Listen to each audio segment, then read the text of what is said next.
Bueno, a continuación vamos a presentar al siguiente eje temático, que es obesidad, nuevas perspectivas y abordaje.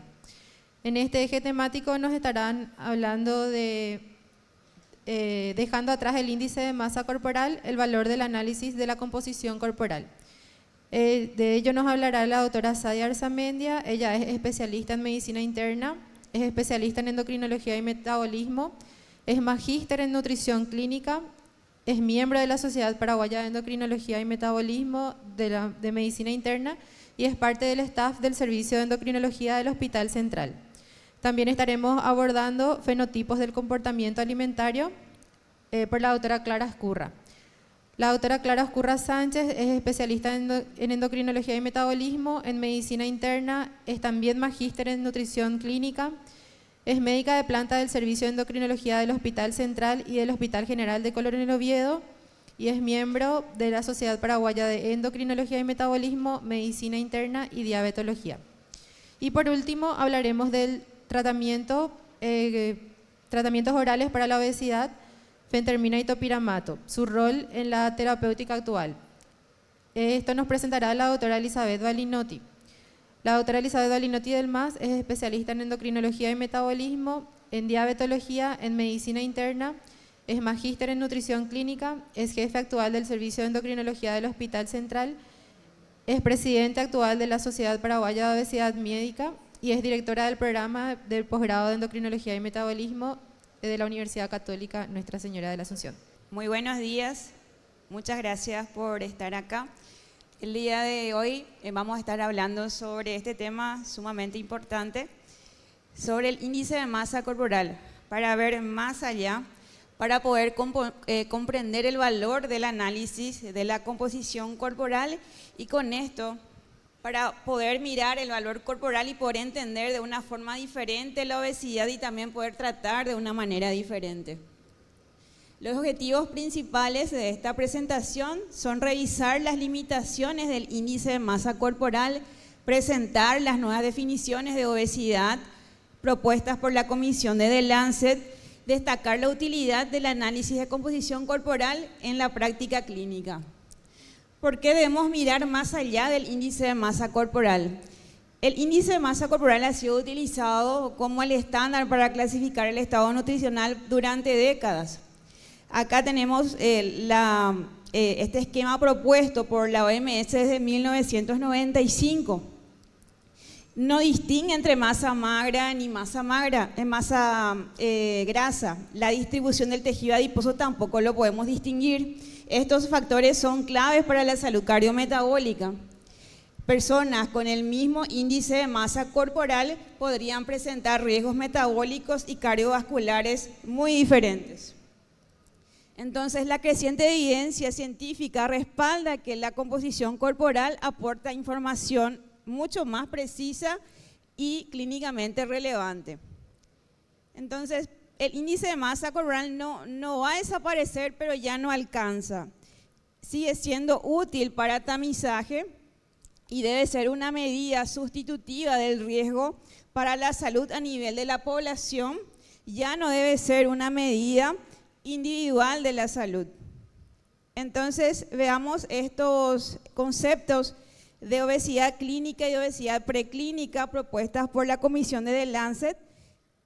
Ya deja de ser solamente un exceso de adiposidad la obesidad. Definimos la obesidad clínica como que este exceso de grasa provoca una disfunción directa de los órganos o una capacidad reducida para realizar actividades físicas. Y la obesidad preclínica, en donde existe una condición de exceso de grasa corporal, pero que no tiene una manifestación aún de una enfermedad. Veamos estos dos ejemplos. En el primer ejemplo, una persona con un índice de masa corporal de 28,2, que si nos basamos en un índice, en la clasificación por índice de masa corporal, tendría un sobrepeso, pero al analizar la grasa corporal vemos que tiene un exceso, no presenta síntomas ni signos de disfunción. Entonces, vemos que por este exceso de grasa ya lo debemos de clasificar como una persona con obesidad. En el otro ejemplo, una persona con un índice de masa corporal de 30,1, si es que nos basamos en la clasificación por IMC, lo estaríamos clasificando como una persona con obesidad, pero al analizar su composición corporal vemos que no tiene exceso de grasa, no tiene signos ni síntomas, entonces a esta persona lo estaríamos sobrediagnosticando con obesidad. Entonces vemos que las personas que tienen un exceso de grasa no siempre tienen un IMC mayor a 30, y las personas, por ejemplo, que tienen gran componente muscular, como los deportistas, pueden tener un IMC mayor a 30. ¿Cómo evaluamos esta presencia de exceso de adiposidad? Podemos hacer una medición directa de la grasa corporal a través de un aparato que lo llamamos DEXA, después vamos a ir viendo esto. Podemos utilizar un criterio antropométrico además del índice de masa corporal, o podemos utilizar dos criterios antropométricos independientes del índice de masa corporal. Las medidas antropométricas propuestas son la circunferencia de cintura, el índice de cintura-cadera y el índice cintura-talla. Ahora veamos un poquito más a profundidad el tejido adiposo. Vamos a detallar un poco más. La grasa visceral, si bien es menor, solamente un 5 a 10% de todo el tejido adiposo, es la grasa más peligrosa. Es la grasa que aumenta el riesgo cardiovascular, aumenta las alteraciones metabólicas, aumenta la mortalidad. La grasa subcutánea es la grasa mayoritaria. Se puede dividir, se divide en tejido adiposo profundo y superficial. El tejido adiposo profundo tiene características muy similares al tejido visceral, también aumenta el riesgo cardiovascular, provoca alteraciones metabólicas y aumenta la mortalidad. El tejido adiposo ectópico es aquel tejido que se encuentra en los órganos, como en el hígado, en el músculo esquelético, y también tiene puede manifestarse a través de alteraciones metabólicas y aumenta el riesgo cardiovascular. ¿Cómo interpretan los equipos la composición corporal? Este es un ejemplo de la interpretación de la composición corporal a través de un equipo llamado DEXA, en donde vemos que a la masa total del cuerpo lo diferencia a través, como una masa libre de grasa y masa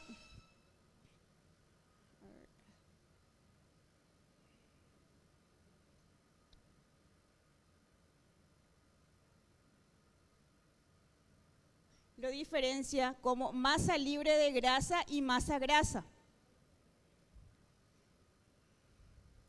La masa libre de grasa está compuesto por hueso, músculo esquelético, órganos, agua.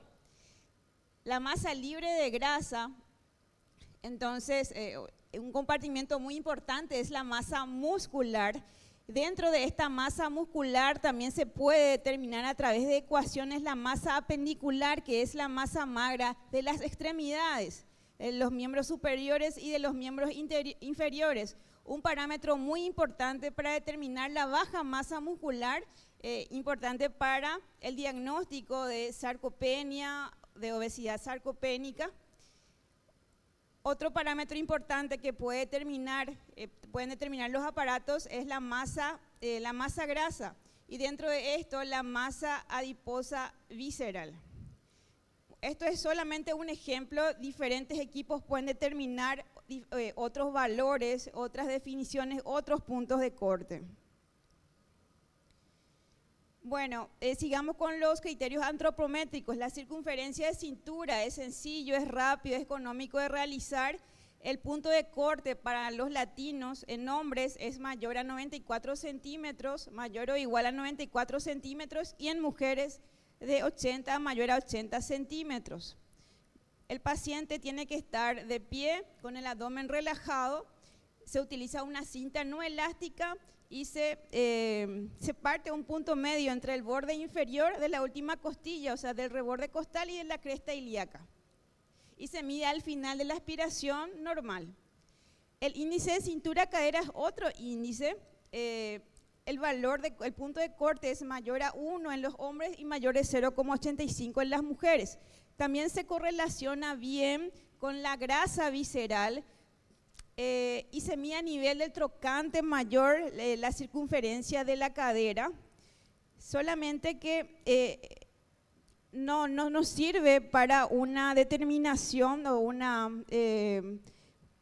vamos a decirle, es inapropiado para el seguimiento de los pacientes que están en pérdida de peso. El índice de cintura-altura es el otro índice antropométrico recomendado, también tiene muy buena correlación con la grasa visceral y tiene un único valor de corte que es mayor a 0,5 y esto le da una ventaja.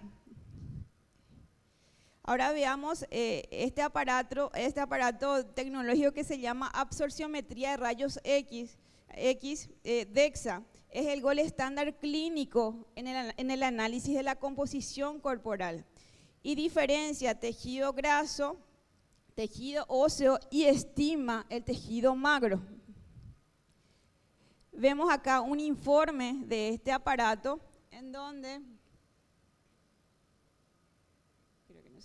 en donde ahí en la parte superior del informe vemos un exceso del porcentaje de grasa corporal y en el recuadro de abajo vemos que este paciente tiene una disminución del músculo apendicular que nos podría estar indicando que esta persona puede estar con una obesidad sarcopénica.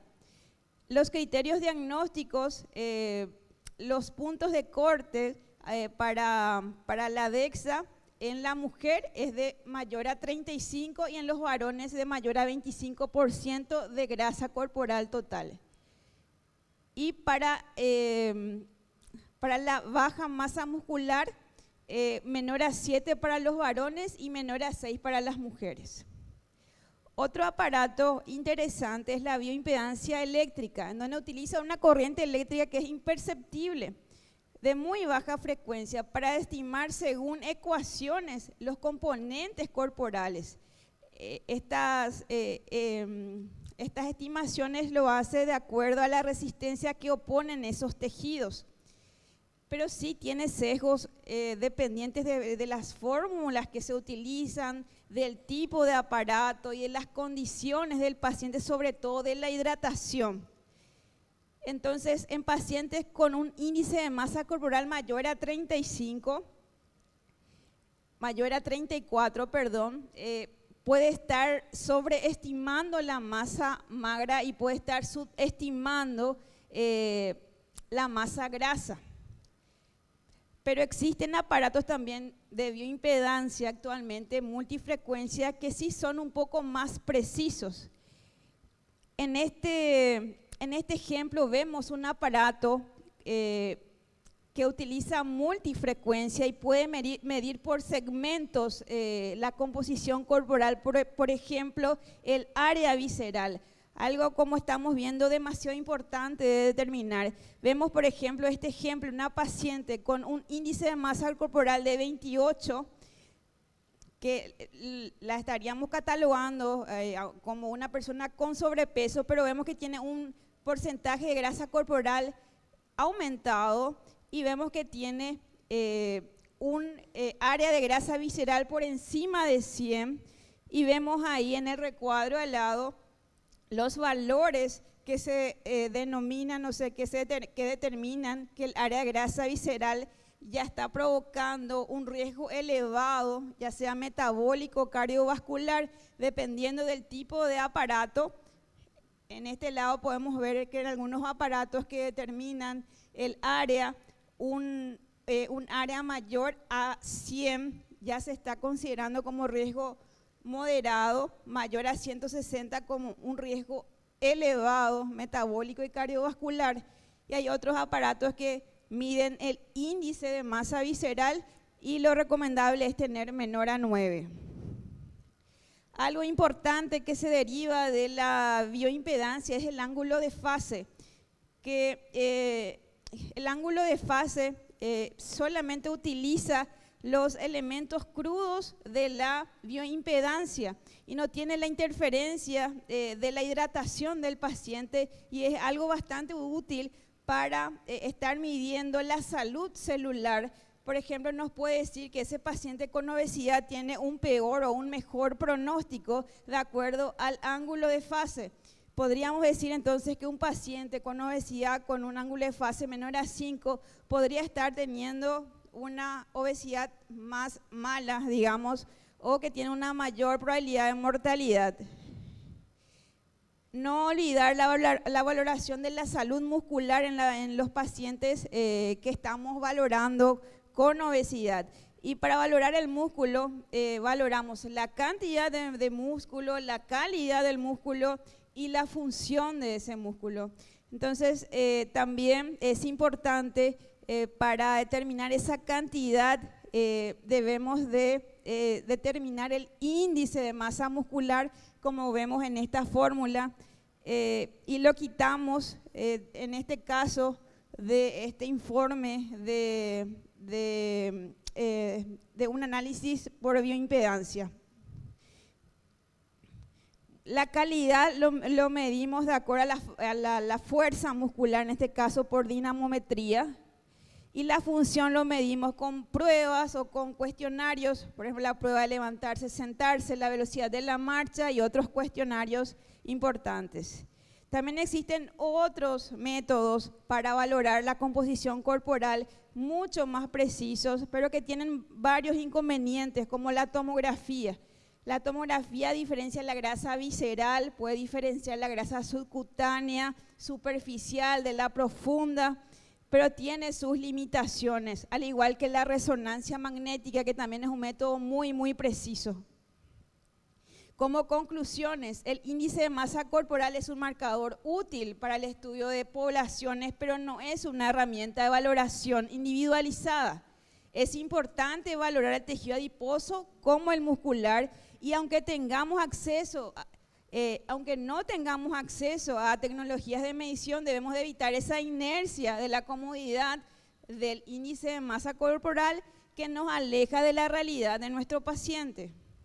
Muchas gracias. Buen día para todos. Un gusto poder estar en esta mañana compartiendo con ustedes.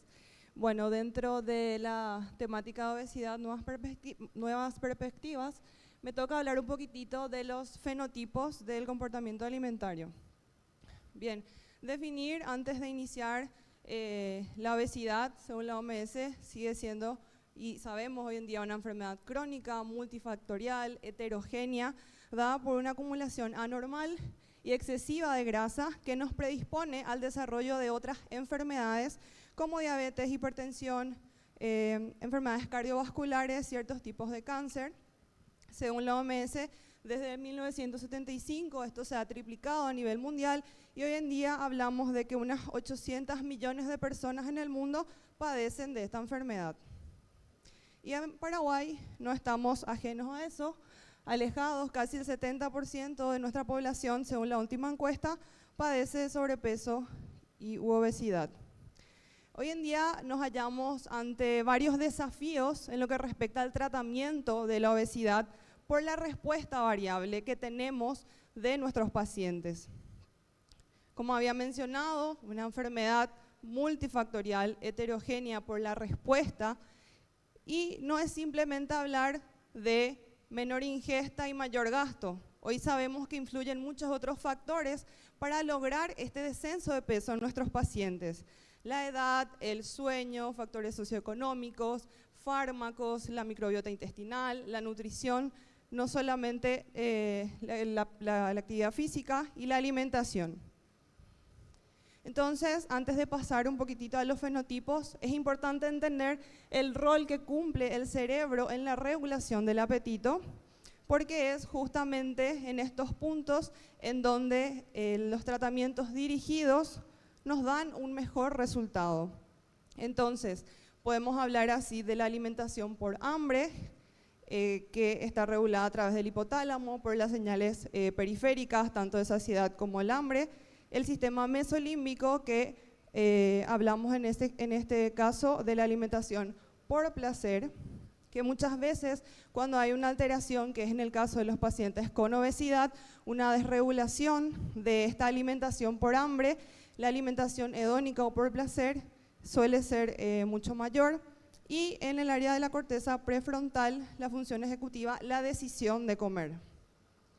Entonces, nada más a modo de repaso de lo que ya mencioné, en el hipotálamo se integran estas señales para regular la homeostasis del peso corporal, es decir, el equilibrio de las personas, ¿verdad? Entonces, estas señales periféricas, tenemos las hormonas anorexígenas y las orexígenas, mandan señales al hipotálamo, pero en los pacientes con obesidad hay una alteración, porque a mayor tejido adiposo, mayor leptina, pero en los pacientes que padecen de obesidad hay una resistencia a esta, y con el descenso de peso disminuye y aumenta la grelina, que es la hormona que nos da hambre. Entonces, es por eso que cuesta tanto el mantener el descenso de peso.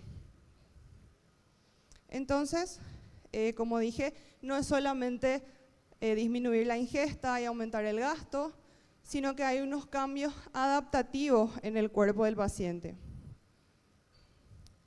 Como ya estuvo mencionando la doctora, hay varias clasificaciones hoy en día para los pacientes con obesidad desde el punto de vista del índice de masa corporal, si está asociado o no a otras comorbilidades, en qué estadio se encuentra, para poder, digamos, dirigir la terapia. Y la última clasificación de obesidad preclínica y clínica. Pero sabemos que el tratamiento de la obesidad hoy en día no es de talla única, no es el mismo tratamiento para todos los pacientes, sino que debe ser personalizado, hecho a medida. Entonces ahí hablamos de los fenotipos, que son justamente el reunir lo que es la parte genómica con el entorno, y esto implica abordar la obesidad basándonos en lo que se denomina la medicina de precisión, que es lo que buscamos hoy en día, teniendo en cuenta las características individuales de nuestros pacientes, tanto genéticas, fenotípicas, comportamentales y psicosociales. Entonces empezamos a hablar de este estudio propuesto por el doctor Acosta ya en el 2021, donde fenotipificó a los pacientes en 4 tipos a partir del comportamiento. Y la idea justamente era personalizar la terapéutica para mejorar así la respuesta al tratamiento, basándose en la fisiopatología de la obesidad, sí, la ingesta y el gasto, pero todo lo que implica la ingesta, el hambre, la saciedad, el comer emocional y el gasto. Entonces, hablando un poco del comportamiento alimentario homeostático, 3 puntos importantes: el hambre, la saciación y la saciedad. El hambre, que es el deseo de comer; la saciación, que son las calorías consumidas para alcanzar la saciedad en un paciente, o sea, hasta el punto de decir basta; y la saciedad, que es la duración o en el tiempo entre que un paciente termina una comida e inicia otra. El comportamiento alimentario hedónico, por placer, en respuesta a emociones tanto positivas como negativas, que si analizamos un poquito realmente ante cualquier evento siempre creo que la comida es, digamos, una recompensa. Y el gasto de energía dado por el metabolismo basal, la termogénesis de la comida, la actividad física sin ejercicio y el ejercicio como tal. Bueno, para fenotipificar a estos pacientes, según lo que estuvimos mencionando, se utilizaron varias mediciones. No sé si se alcanza a ver acá. En cuanto a lo que es la ingesta de comida homostática, como mencionamos, la saciación, la saciedad, y se fue calculando con la comida libre de elección y una escala analógica visual, o sea, en cuanto a la cantidad de comida que iban ingiriendo los pacientes a demanda hasta estar satisfechos. El comer emocional fue evaluado a través de cuestionarios y un score de ansiedad y depresión. Y en cuanto a lo que es el gasto energético, a través de la calorimetría indirecta y autorreportes, es decir, cuánta cantidad de pasos, cuánto tiempo de actividad diaria. Entonces, es así que clasificó a los pacientes en el paciente con cerebro hambriento por un consumo excesivo de calorías para terminar una comida, Y en este estudio dirigió a este tipo de pacientes con el tratamiento de fentermina topiramato. El hambre emocional, como hablamos, dirigido con el tratamiento de naltrexona bupropión. El hambre intestinal, ¿verdad?, que estuvimos hablando, y se midió por el vaciado gástrico rápido y la reducción, la duración de la plenitud, del tiempo de plenitud, que fueron tratados con análogos LP1, y los quemadores lentos, en donde se vio un gasto energético reducido en reposo y actividad física, en donde fueron con tratamiento dirigido con fentermina sola 15 miligramos. Este fue un estudio de 12 meses en donde realmente se vio una diferencia entre los pacientes que fueron con tratamiento dirigido al fenotipo, que fueron 81, y los controles fenotipificados también, pero sin tratamiento dirigido, un total de 228, y se vio una diferencia importante en cuanto a la pérdida de peso, 1,75 veces más pérdida de peso en los pacientes con tratamiento dirigido al tipo de fenotipo. También contamos con esta herramienta ya publicada en el 2022 por la doctora Katz en Argentina con su equipo, que es una escala de fenotipos de comportamiento alimentario. Es una herramienta ya validada de 16 ítems que nos ayuda a fenotipificar a los pacientes en estos 5 subfenotipos. Creo que para nosotros en la práctica es bastante útil, que de repente no tenemos todas las herramientas, obviamente, para el primer estudio, pero nos puede ayudar a identificar y poder dirigir el tratamiento. Entonces tiene buenos indicadores de validez por criterios externos, confiables, y es una herramienta válida. También el grupo del doctor Acosta, siguiendo con la fenotipificación de los pacientes, en el 2023, con estos mismos tipos de fenotipos, realizó intervenciones en el estilo de vida, es decir, alimentación y ejercicio físico según el fenotipo. Fue un trabajo realizado en 2 fases, a quienes se sometió a dieta y ejercicios físicos específicos y terapia cognitivo-conductual, eso también es muy importante, según el fenotipo. Y se vio también una diferencia importante, significativa, entre los pacientes a quienes se dirigió la dieta, el ejercicio físico y por sobre todo también las terapias conductuales para los pacientes. Bueno, un poco más del estudio. Y hubo una diferencia importante en cuanto a lo que fue composición corporal y a nivel laboratorial también, en la parte de disminución de triglicéridos con estas intervenciones específicas. Acá se puede ver también un poco que un importante porcentaje perdió más del 5% del peso, casi el 60%. Y por último, este estudio publicado recientemente, continuando con el grupo justamente del doctor Acosta, vio más bien un estudio de relación entre si 2 o más fenotipos, la presencia de 2 o más fenotipos en un mismo paciente se relacionaba a mayor peso o mayor IMC. Incluyeron 464 pacientes fenotipificados y 37% de ellos presentaba 2 o más fenotipos, y a mayor cantidad de fenotipos, mayor peso corporal y mayor IMC. Bien, como mencioné, tal vez sea un poco dificultoso aplicarlo a la práctica clínica. Muchas veces un mismo paciente puede presentar 2 o más fenotipos, o incluso algún paciente no encajar en algún fenotipo. Obviamente estos estudios son unicéntricos, no fueron aleatorizados, requieren su replicación a mayor escala, hacerlo multicéntricos para ver su efecto a largo plazo. Pero sí sabemos que un tratamiento único para todos los pacientes no funciona, que el enfoque basado en fenotipos nos permite adaptar la terapia a las características únicas de estos pacientes, obviamente combinados con cambios en el estilo de vida, terapia conductual. sí tenemos un interrogatorio dirigido disponible, o sea, la historia clínica del paciente, el amigarnos con el paciente es muy importante. En una primera consulta no siempre logramos capaz identificar, pero nos toma un poco más de tiempo, pero es posible. Y por sobre todo el trabajo en equipo con nutricionistas, personal capacitado en lo que es ejercicio físico, psicólogos y los que llevamos esta patología tan frecuente hoy en día. Muchas gracias. Bueno, muchísimas gracias a todos por su participación. Hoy en realidad tenemos muchos medicamentos disponibles para la obesidad, pero no todos están disponibles por una cuestión de precio o de capacidad de poder utilizarlos. Entonces vamos a hablar también de una droga que está disponible y aprobada, o una combinación de drogas.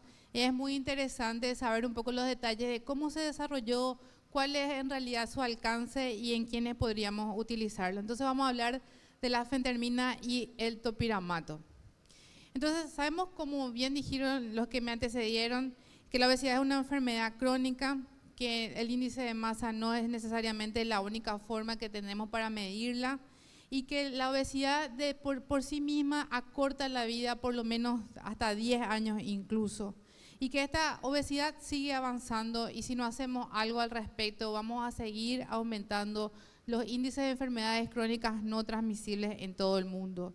Y en Paraguay esto realmente es muy alarmante porque quisiera acá comparar lo que pasaba en el 2011 con lo que pasa actualmente. En el 2011 teníamos una prevalencia de obesidad del 22%, 22,8%, y actualmente tenemos una obesidad que llega al 32,4%.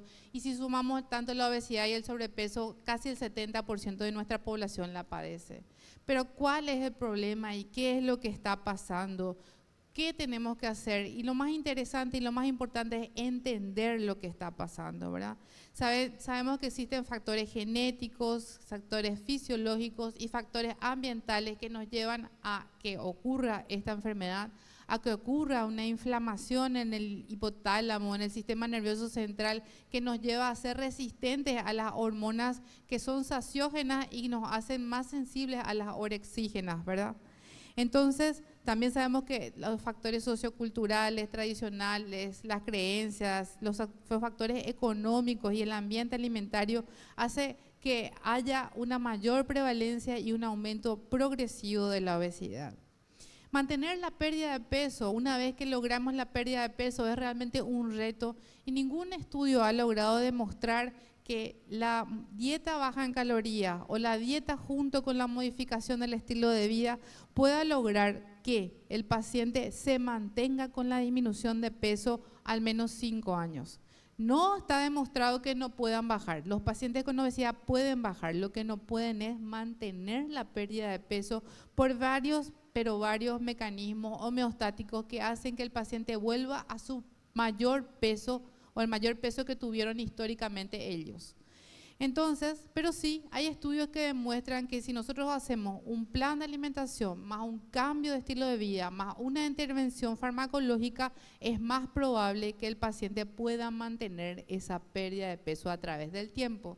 ¿Y cuáles son las drogas disponibles actualmente para el tratamiento de la obesidad? Tenemos la fentermina aprobada en 1959, el Orlistat aprobado en 1997, la fentermina y el topiramato de los que vamos a hablar en el 2012, la naltrexona y el bupropión en el 2014, la liraglutide en el 2014, la semaglutide en el 2021 y la tirzepatide aprobada en el 2023 para la obesidad. Vemos entonces que si comparamos la cantidad de peso que puede bajar un paciente con obesidad con las diferentes drogas, vemos que la fentermina y el topiramato se encuentran alrededor del 10% en promedio, lo cual es totalmente, digamos, valorable y muy querible por nosotros los que trabajamos con pacientes con sobrepeso y obesidad. Y sabemos también que todas las drogas o intervenciones que hagamos para la disminución de peso en pacientes con diabetes, siempre logramos menor pérdida de peso en ellos que con los que no tuvieran diabetes. Entonces vemos que En la obesidad con diabetes, la pérdida de peso puede llegar también alrededor del 10%. También sabemos que la pérdida de peso en cualquiera de sus formas, desde 5% en adelante, produce beneficios metabólicos importantísimos. Y entonces, buscando soluciones, tenemos la fentermina y el topiramato, aprobados el 17 de julio del 2012, y sabemos que la fentermina es un fármaco central liberador de norepinefrina, que en 1959 fue aprobado, a dosis de 15 y 37,5. No se aprobó sola para el tratamiento de más de 12 semanas, no hay estudios aleatorizados con ella sola, y las dosis aprobadas de fentermina no tienen actividad serotoninérgica y tienen efectos muy pequeños en la liberación de dopamina. Existe alguna evidencia que la fentermina lo que hace es aumentar el gasto energético en reposo y está químicamente relacionada con las anfetaminas, pero no tiene su potencial adictivo. Sin embargo, hablemos del topiramato, que tiene mecanismos de acción farmacológicos para la epilepsia y la profilaxis de la migraña, y se aprobó en 1970, se desarrolló en el 79 y se aprobó en el 96 como para el tratamiento de la epilepsia y la migraña. Se probó sola para el tratamiento de la obesidad, pero dado que a dosis muy alta tiene efectos principalmente sobre la memoria y el estado de ánimo, incluida la depresión y la ideación suicida, no se utiliza sola para el tratamiento de la obesidad porque se necesitarían dosis muy altas. Entonces, ¿qué sabemos? Que la sinergia, la suma de dos factores que pueden producir un beneficio podría ser beneficiosa, y por eso se propuso la sumatoria de fentermina más topiramato a dosis menores y observar el efecto.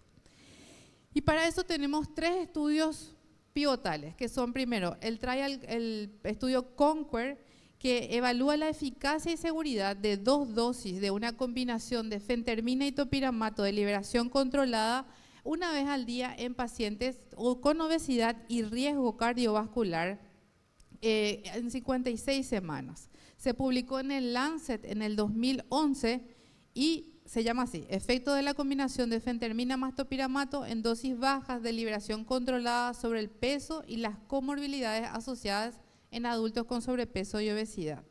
Y entonces, ¿qué se hizo? Se buscaron pacientes que tuvieran hipertensión arterial, hipertrigliceridemia, glucosa en sangre mayor a 100, por lo menos una intolerancia a la glucosa, o una circunferencia abdominal mayor a 102 centímetros para hombres y 88 mujeres. Se excluyeron los que tenían depresión, nefrolitiasis, hipertensión no controlada, diabetes no controlada o una hipertrigliceridemia mayor a 400 y aquellos que utilizaban drogas para la diabetes. Se evaluaron la presión, el peso, la circunferencia abdominal, las variables de laboratorio y los fármacos que se necesitaron y los efectos adversos y el cumplimiento. ¿Y qué pasó? Se asignaron aleatoriamente a adultos con obesidad y sobrepeso de 18 a 70 años con un índice de masa que iba del 27 a 45, que tuvieran 2 o más comorbilidades, y se midió ¿qué cosa? Placebo versus fentermina 7,5 con 46 de topiramato o fentermina de 15 miligramos con 92 de topiramato, miligramos, ¿verdad? Y los medicamentos se administraban por vía oral una vez al día. Y la distribución fue 2-1-2 para ver la diferencia, realmente la potencia que había entre el placebo y la dosis mayor. ¿Qué es lo que se halló? 994 pacientes fueron asignados al placebo, 498 a la dosis de 7,5 y 46, ¿verdad? 7,5 de fentermina y 46 de topiramato, y 995 a 15/92. ¿Y qué pasó? Hubo un cambio corporal con la dosis de 7,5 y de 46 de 8 kilos menos, con fentermina a 15/96, fentermina topiramato 15/96 de 10 kilos aproximadamente, y el placebo perdió 1,4 kilogramos. Y aquí se puede ver la progresión a través del tiempo. En la semana 56 llegamos hasta casi un 12% de peso con la dosis más alta, pero el promedio fue de 10, ¿verdad? Entonces, más del 5% del peso de pérdida, o sea, de pérdida de peso, hubo en el 70% de los que recibieron una dosis de 15/92 de fentermina topiramato. Y más del 10%, casi el 50% de los pacientes que recibieron la dosis más alta, a un tiempo de 56 semanas, lo cual nos habla de que es una droga realmente efectiva. Hubo una disminución de la presión arterial, tanto sistólica como diastólica, una disminución de los lípidos, un aumento del HDL y un aumento interesante de una disminución interesante de los triglicéridos, además de una disminución de la hemoglobina glicada y de la glucosa, que tiene que ver más bien con el efecto de la pérdida de peso que con la droga misma. Y la disminución de la insulinemia basal y de la glucosa en ayunas. Entonces, el CONQUER fue el primer estudio que demostró la efectividad y la seguridad de fentermina y topiramato como droga, como combinación sinérgica. Pero ¿cómo seguir después de las 56 semanas? Y después de las 56 semanas, entonces se siguió con el estudio SEQUEL, que habla de un sostenimiento de la pérdida de peso a 2 años y los beneficios metabólicos del uso de fentermina y topiramato en un estudio de fase 3. ¿Y qué hizo? Este estudio evaluó la eficacia y seguridad en sujetos con sobrepeso y obesidad y enfermedad cardiometabólica, y fue una extensión del estudio CONQUER, ¿verdad? Y los sitios que cumplieron los criterios descritos a continuación fueron elegibles para ofrecer el SEQUEL. Se realizó desde diciembre del 2008 hasta junio del 2010 y fue aprobado por la Junta de Revisión. Todos los sujetos que eran elegibles de inscribirse al estudio de extensión sí completaron el estudio CONQUER y sobre el tratamiento y cumplieron los requisitos del protocolo. ¿Y qué pasó? Se volvieron a aleatorizar a los pacientes y se les dio la misma droga. Acá está. Los criterios de inclusión incluyeron pérdida de peso, porcentaje de los pacientes que lograron 10, 15 o 20% y el cambio de la circunferencia abdominal. Bueno, ¿qué dijo el estudio CONQUER? De los 866 sujetos que completaron el CONQUER en los sitios, fueron elegibles 676. Eligieron inscribirse, o sea, 78% eligió seguir en el estudio y continuar recibiendo el tratamiento. Entonces vemos que una mayor proporción de los sujetos que tenían el tratamiento con 15/92 consintieron continuar y 79% de los que recibían 7,5 y 46. ¿Y cuál fue el resultado? Vimos que los sujetos en ambos brazos mostraron un porcentaje de pérdida de peso significativamente mayor que aquellos que tenían placebo. Y la pérdida de peso se mantuvo a 108 semanas. La pérdida de peso absoluta fue de 9,6% para la dosis menor de fentermina topiramato y 10,9% en la dosis mayor, siendo de 2,1% para el placebo. Y hubo reducciones significativas también en la circunferencia, en la hemoglobina glicada y en la glucosa. Y esto es lo que se vio. En la semana 52 terminó el CONQUER y el SEQUEL siguió hasta la semana 108, lo cual demostró una disminución de peso que fue sostenible y la seguridad de esta combinación de drogas a lo largo del tiempo. Y vemos cuánto fue el porcentaje de peso perdido. Casi el 79% logró una pérdida más del 5% con la dosis de 15/92. Casi un 53% más del 10% y más del 15% un 31%. E incluso un 15% de los pacientes logró una pérdida de peso de más del 20%, sosteniendo la dosis de fentermina y topiramato a lo largo de 108 semanas. Como ven, hubo disminución de la presión sistólica, la diastólica también, de los triglicéridos, del LDL y el aumento del HDL. Y también vemos que hubo una disminución de la progresión a diabetes en estos pacientes. Ven ustedes que 3,7% de los pacientes que estaban en placebo durante estas 108 semanas progresaron a la diabetes, 1,5% fue 1.7% de los pacientes que tenían la dosis de 7,546 progresó a la diabetes y solamente el 0,9% de los pacientes que tenían la dosis más alta progresó a la diabetes en el tiempo de seguimiento. ¿Cuáles fueron los efectos adversos más vistos? Fueron la infección del tracto respiratorio superior, las parestesias, sinusitis, estreñimiento y sequedad de boca, entre otros. Entonces, la conclusión del SEQUEL Trial fue que la fentermina y topiramato, junto con la modificación del estilo de vida, puede proporcionar una opción eficaz y bien tolerada para el tratamiento sostenido de la obesidad complicada con enfermedad cardiometabólica. Y aquí vemos lo que podíamos lograr con fentermina 15/92. Ven ustedes la disminución de peso. Bueno, ¿qué pasó? Hay un tercer estudio interesante que se llama EQUID, que es la fentermina y el topiramato en pacientes severamente obesos. Y vemos ahí que se utilizaron las dosis de 3,75/22 y 15/92. Se hizo una progresión de 4 semanas hasta llegar hasta la dosis más alta y se aleatorizó otra vez el estudio a 2 para ver qué pasaba y qué se logró con esto. Estos eran pacientes que tenían un índice de masa de 45 o más. El 59,9% de los pacientes aleatorizados completaron el estudio. El 61% de la dosis de 3,75 y el 66,4% de la dosis de 15/92.